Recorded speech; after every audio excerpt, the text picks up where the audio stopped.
Welcome to Daily Life Pod, your source for daily inspiration and insights. నమస్కారం. ఈరోజు మనం ఒక పుస్తకం గురించి లోతుగా చర్చిస్తున్నాం. దాని పేరు the subtle art of not giving a fuck. ఆహా, ఇది ఒక కల్ట్ క్లాసిక్. అవును, కోట్లాది కాపీలు అమ్ముడైంది.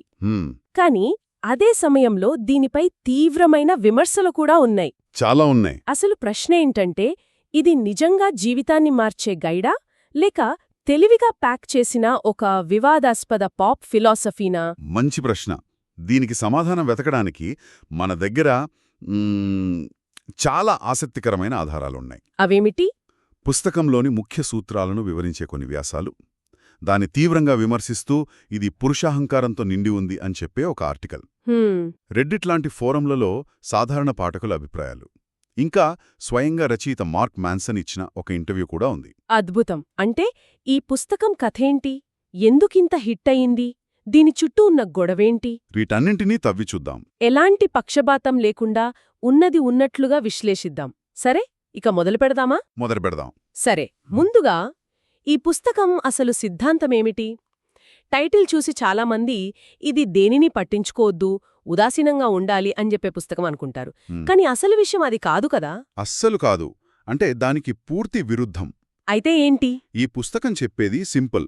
మన శక్తి, సమయం చాలా పరిమితమైనవి. అవును. కాబట్టి ప్రతి దాని గురించి పట్టించుకోవడం మానేసి, ఏవి నిజంగా ముఖ్యమైనవో, ఏవి మన విలువలకు సరిపోతాయో వాటిపై మాత్రమే మన శక్తిని పెట్టాలి. సరిగ్గా అనవసరమైన వాటిని వదిలేస్తేనే ముఖ్యమైన వాటికి చోటు దొరుకుతుంది.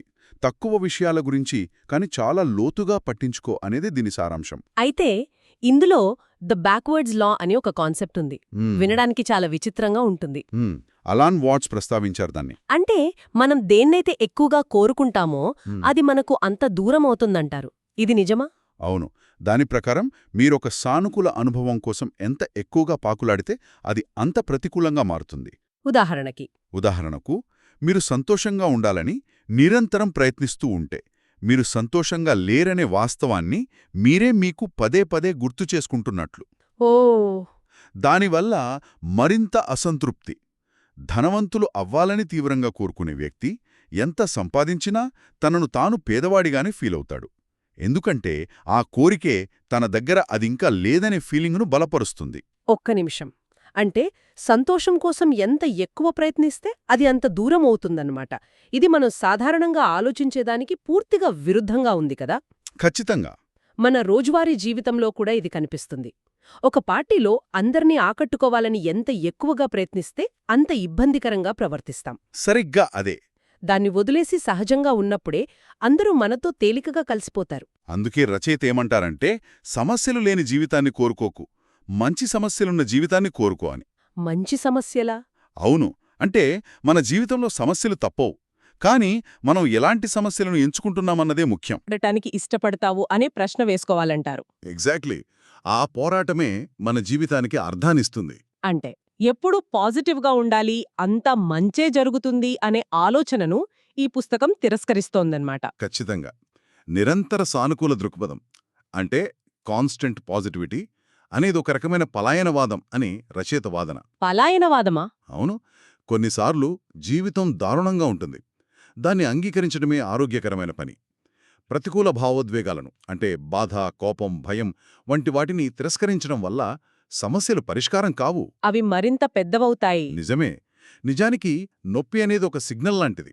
అది మనకు ఏదో తప్పు జరుగుతోందని, మనం మారాలని సూచిస్తుంది. దాన్ని అంగీకరించినప్పుడే మనం ఎదుగుతాం. సరే, ఈ సిద్ధాంతం వినడానికి బాగానే ఉంది. కాని మనం మొదట్లో అనుకున్నట్లు ఇది నిజంగా అంత గొప్ప పుస్తకమా, లేక కేవలం మార్కెటింగ్ గిమ్మిక్కా? ఈ ప్రశ్నకు సమాధానం బహుశా మనకు రెండో భాగంలో దొరుకుతుందేమో. ఎందుకంటే ఇక్కడే అసలు వివాదం మొదలవుతుంది.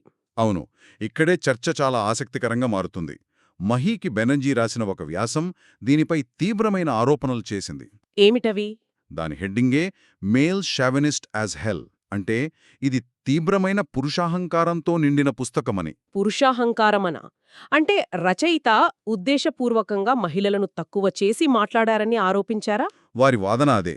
ఈ పుస్తకం కేవలం పురుష పాఠకులను దృష్టిలో పెట్టుకుని రాశారని, మహిళలు లేదా నాన్ బైనరీ పాఠకుల అనుభవాలను పూర్తిగా విస్మరించారని ఆ వ్యాసం చెప్తోంది. ఓ రచయిత మహిళల గురించి మాట్లాడినప్పుడు చాలా తేలికైన ధోరణిలో కొన్నిసార్లు వారిని వస్తువులుగా చూస్తూ మాట్లాడారని విమర్శించారు. దానికేమైనా ఉదాహరణలిచ్చారా? కేవలం ఆరోపణలు చేస్తే సరిపోదు కదా? ఇచ్చారు. మొదటి ఉదాహరణ, జీవితంలో కొన్ని విషయాలు మన అదుపులో ఉండవని చెప్తూ మాన్సన్ ఇలా రాశారు: మనం ఎప్పటికీ జెన్నిఫర్ ఆనిస్టన్ రూమును తాకలేమని గ్రహించడం పర్వాలేదు. ఓకే. ఆ పోలిక కొంచెం ఇబ్బందికరంగానే ఉంది. ఒక వ్యక్తిని అలా ఒక వస్తువుతో పోల్చడం. అవును, ఒక మహిళా శరీరాన్ని ఒక సాధించలేని లక్ష్యంగా, ఒక వస్తువుగా పోల్చడం చాలా అభ్యంతరకరమని విమర్శకుల వాదన. నిజమే. ఇంకేమైనా ఉన్నాయా? రెండో ఉదాహరణ ఇంకా తీవ్రమైనది. ఇది ఫాల్స్ మెమరీ అనే అంశానికి సంబంధించింది. ఫాల్స్ మెమరీ అంటే? జరగనివి జరిగినట్లు గుర్తుండటం. అవును. ఈ విషయం గురించి చర్చిస్తూ రచయిత మెరెడిత్ మారన్ అనే మహిళా ఉదంతాన్ని ప్రస్తావించారు. ఆమె తన తండ్రి తనపై లైంగిక వేధింపులకు పాల్పడినట్లు చాలా సంవత్సరాల తర్వాత ఆరోపించింది. కాని ఆ జ్ఞాపకం నిజం కాదని తర్వాత తేలింది. ఓహ్, ఇది చాలా సున్నితమైన విషయం. అవును. అయితే రచయిత ఆ సంఘటనను విశ్లేషిస్తూ ఆమె ఒక రాడికల్ ఫెమినిస్ట్ మరియు లెస్బియన్ కావడం వల్లే అలాంటి తప్పుడు జ్ఞాపకాలను సృష్టించుకుందని విమర్శకులు ఆరోపించారు. వావ్, ఇది చాలా బలమైన ఆరోపణ. అంటే ఒకరి రాజకీయ అభిప్రాయాలను, వారి లైంగిక ధోరణిని వారి మానసిక స్థిరత్వంతో ముడిపెట్టడం, వారి అనుభవాన్ని కించపరచడం అనేది తీవ్రమైన పితృస్వామ్య ధోరణి అని వారు పేర్కొన్నారు. జెన్నిఫర్ అనిస్టన్ ఉదాహరణతో పోలిస్తే ఇది చాలా సీరియస్. అయితే ఈ విమర్శలకు మద్దతుగా ఏమైనా వాదనలున్నాయా?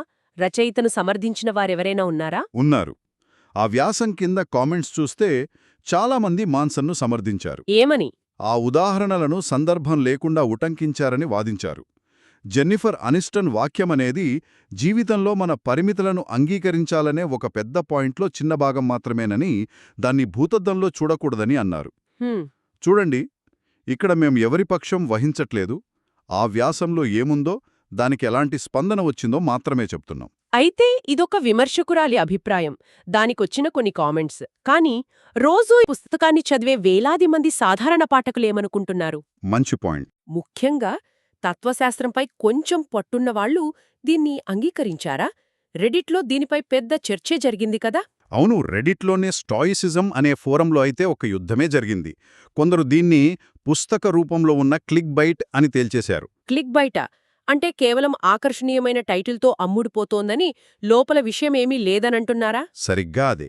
ఇందులో కొత్తదనమేమీ లేదని, ఇది కేవలం ప్రాథమిక స్థాయి బౌద్ధమతం లాంటిదని విమర్శించారు. అంటే కోరికలే దుఃఖానికి కారణమనే ప్రాథమిక బౌద్ధ సూత్రాన్ని కొన్ని తిట్లుతో కలిపి కొత్తగా కనుక్కున్నట్లు అమ్ముతున్నారని వారి విమర్శ. పదే పదే తిట్లను వాడటం కూడా రచయిత అపరిపక్వతకు నిదర్శనమని అన్నారు. కానీ అదే ఫోరంలో ఈ పుస్తకం నా జీవితాన్ని మార్చేసింది అని చెప్పేవాళ్లు కూడా చాలామందే ఉన్నారు. చాలా గట్టిగా వాదించారు. ఇది వాళ్లను నిరాశావాదం నుంచి బయటపడేసి మన బాధ్యతను మనం తీసుకునేలా చేసింది అని బలంగా వాదించారు. ఒకే చోట ఇంత భిన్నమైన అభిప్రాయాలుండటం ఆశ్చర్యంగా ఉంది. నిజమే. చాలామందికి ఈ పుస్తకం ఒక టర్నింగ్ పాయింట్ అయింది. ప్రపంచాన్ని, పరిస్థితులను నిందించడం మానేసి తమ లోపలికి చూసుకోవడానికి, తమ సమస్యలకు తామే బాధ్యత వహించడానికి ఇది సహాయపడిందని చెప్పారు. ఒక యూజర్ అయితే దీన్ని మిలీనియల్స్ కోసం స్టోయిసిజం అని చాలా చక్కగా వర్ణించారు. మిలీనియల్స్ కోసం స్టోయిసిజం? అవును. అంటే యువతకు సులభంగా అర్థమయ్యే భాషలో స్టోయిక్ తత్వాన్ని పరిచయం చేసిన పుస్తకమని వారి అభిప్రాయం. ఈ భిన్నమైన అభిప్రాయాలు మనల్ని అసలు ప్రశ్నకు తీసుకొస్తాయి.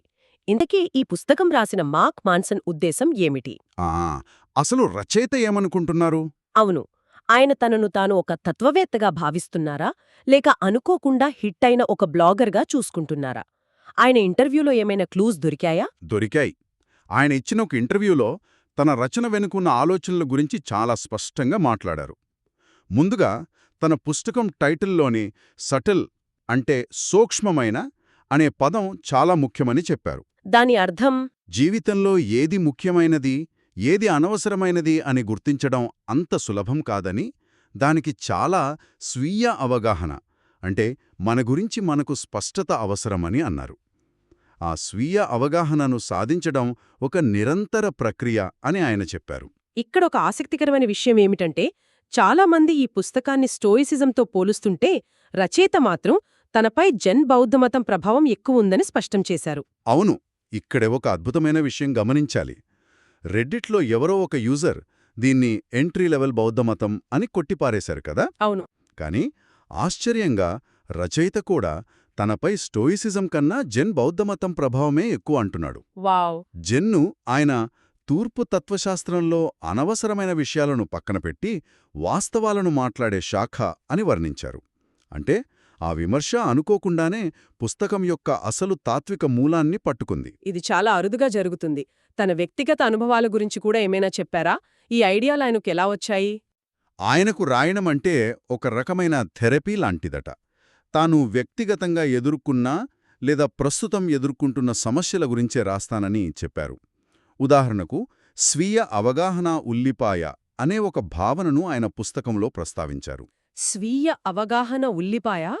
ఆ పోలిక బాగుంది. కానీ అది కొంచెం నాటకీయంగా లేదా అతిగా అనిపించడం లేదా? అంటే తన గురించి తాను తెలుసుకోవడం అంత బాధాకరమైన విషయమా? లేకపోతే తన ఆలోచనలకు ఒక డ్రామాను జోడించడానికి రచయిత ఇలాంటివి వాడుతున్నాడా? మంచి ప్రశ్న. ఆయన ఉద్దేశమేమిటంటే ఉల్లిపాయ పొరలు తీసిన కొద్దీ ఎలా కన్నీళ్ళొస్తాయో మన గురించి మనం లోతుగా తెలుసుకునే కొద్దీ మన బలహీనతలు, మన తప్పులు బయటపడతాయని, అది అసౌకర్యంగా ఉంటుందని చెప్పడం. ఓకే. అది ఎదుర్కొన్నప్పుడే నిజమైన ఎదుగుదల సాధ్యమని ఆయన నమ్మకం. అలాగే మరణాన్ని ఎప్పుడూ గుర్తుంచుకోవడం వల్ల మన అహంకారం తగ్గి మన ప్రాధాన్యతలు స్పష్టమవుతాయని కూడా ఆయన బలంగా నమ్ముతారు. మొత్తానికి మనం ఈ పుస్తకం యొక్క మూల సిద్ధాంతాన్ని, దానిపై వచ్చిన తీవ్ర విమర్శలను, పాఠకుల మిశ్రమ స్పందనలను, చివరికి రచయిత స్వంత ఆలోచనలను కూడా పరిశీలించాం. అవును. ఒకవైపు ఇది మిలీనియల్స్ కోసం స్టోయిసిజం అని, జీవితాన్ని మార్చే శక్తి ఉన్న పుస్తకం అని కొందరంటుంటే, మరోవైపు ఇది పురుషాహంకారంతో నిండిన లోతులేని రచన అని ఇంకొందరు విమర్శిస్తున్నారు. సరిగ్గా. ఈ ఆధారాలన్నీ చూశాక ఈ పుస్తకం మంచిదా లేదా చెడ్డదా అనే ప్రశ్నకు సూటిగా సమాధానం చెప్పడం అసాధ్యం. బహుశా ఆ ప్రశ్న అడగడంలోనే తప్పుందేమో. అంటే దానికి బదులుగా మనం పుస్తకంలోని తర్కాన్నే ఉపయోగించి మరో ప్రశ్న వేసుకోవచ్చు. అదేమిటి? ఈ పుస్తకం ఒక పాఠకుడికి ఆలోచించడానికి మంచి సమస్యలను అందిస్తోందా? దీనిలోని వివాదాస్పద ఆలోచనలతో మనం పూర్తిగా విభేదించినప్పటికీ అది మన సొంత విలువలను, నమ్మకాలను ఒకసారి పునఃపరిశీలించుకోవడానికి ఒక అవకాశాన్ని కల్పిస్తోందా? అంటే ఒక పుస్తకం మనల్ని ఆలోచింపచేస్తే, మనల్ని అసౌకర్యానికి గురిచేస్తే అది తన పనిని విజయవంతంగా చేసినట్లే కదా? ఈ ప్రశ్నతో ఈ చర్చను ముగిద్దాం.